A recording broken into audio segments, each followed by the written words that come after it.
ராமபிரான் வானர படைகளுடன் மகேந்திரமலை, சஹ்யமலை, மலையமலையை தாண்டி வேளாவனம் என்ற காட்டை தாண்டி கடற்கரை அருகில் வந்துவிட்டார். கடலை கடந்து இலங்கை வந்துவிட்டால் என்ன செய்வது? ஒரு வானரன் ஹனுமான் வந்தே இலங்கையை கலங்கடித்து விட்டான். கோடிக்கணக்கான வானரர்கள் உள்ளே நுழைந்தால் இனி என்ன செய்ய வேண்டும் என்று ராவணன் சபை கூட்டி மந்திரிகளிடம் ஆலோசனை நடத்தினான்.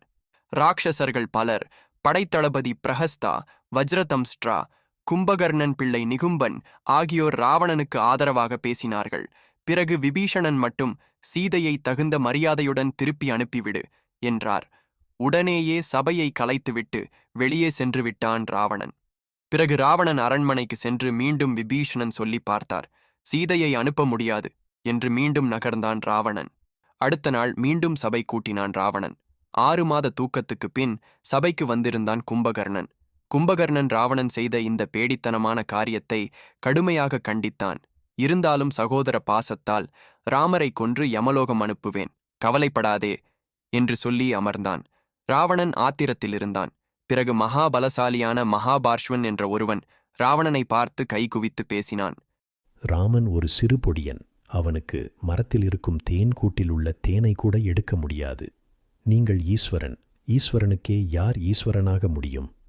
எதிரிகளை ஒடுக்க சீதையை பலாத்காரம் செய்யுங்கள். அவளை அனுபவித்து விடுங்கள். பிறகு ஏற்படும் விளைவுகளை நாம் பார்த்து கொள்ளலாம். கும்பகர்ணன், உங்கள் மகன் இந்திரஜித் உங்களுடன் இருக்கும்போது அந்த இந்திரன் தன் ஆயுதங்களை வீசினாலும் தடுத்து விடுவார்கள். சீதை திருப்பி அனுப்புவதோ சமாதானமோ பேதமோ இங்கு தேவையே இல்லை. தேவைப்பட்டால் போர் செய்வோம். நம்மை எதிர்த்து எவன் வந்தாலும் அவன் மீது நம் ஆயுதங்கள் பாயும். இவ்வாறு ராவணனுக்கு சாதகமாக பேசினான். மகாபார்ஷ்வன் பேசிய வார்த்தைகளுக்கு மதிப்பு கொடுத்து ராவணன் அவனுக்கு இவ்வாறு பதில் அளித்தான். மகாபார்ஷ்வா, நான் சொல்வதை கவனி. இது எனக்கு மட்டுமே இருந்த ரகசியம். இது பல காலங்கள் முன் நடந்த ஒரு சம்பவம். நானே அதை உனக்கு சொல்கிறேன். புஞ்சிகஸ்தலா என்று ஒரு தேவ கன்னிகை சத்தியலோகத்தில் உள்ள பிரம்மதேவனை பார்க்க ஆகாய மார்க்கமாக அக்னியை போன்று சென்று கொண்டிருந்தாள்.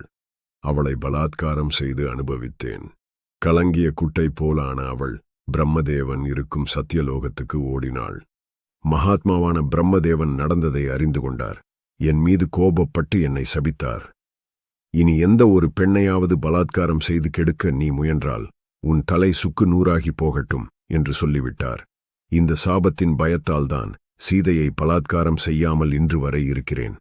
பிறர் மனைவியை அடைய நினைக்காதே என்று சொன்ன விபீஷணனை எட்டி உதைத்து, நீ அந்த